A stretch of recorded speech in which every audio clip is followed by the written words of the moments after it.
Stage 3 non-small cell lung cancer is the highest disease stage in non-small cell that can be treated with radical intent.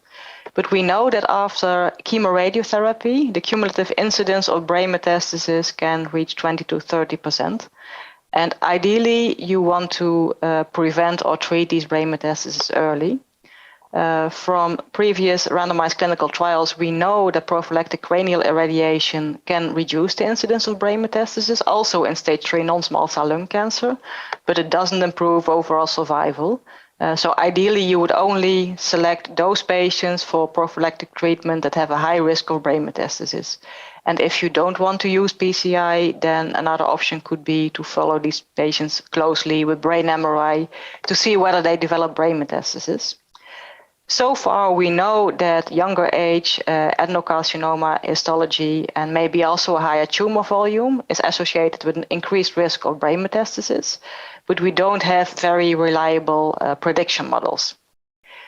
What's also known is that the primary tumor can be wired to already spread metastasis to specific organs, so the seed and soil hypothesis.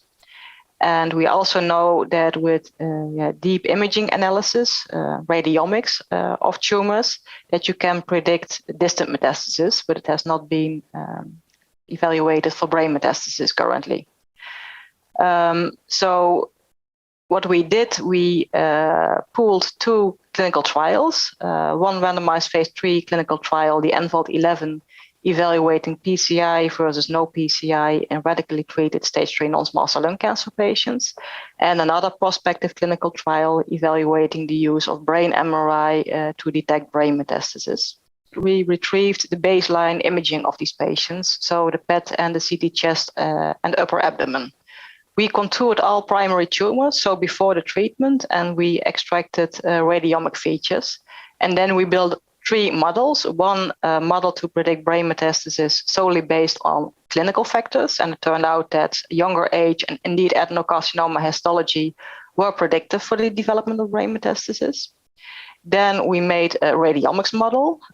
Again, the model could with moderate accuracy predict the development of brain metastasis. And then we combined the 2 models, so the clinical model and the radiomic model. And unfortunately, the radiomic model didn't add anything to the clinical model. So radiomics based on the baseline primary tumor doesn't help you to predict brain metastasis in the future. It could be that in the end with a larger sample size, because in the end we had to exclude quite some patients because we couldn't retrieve the imaging, or more homogeneous. Currently, we still need to stick to the risk factors based on clinical risk factors.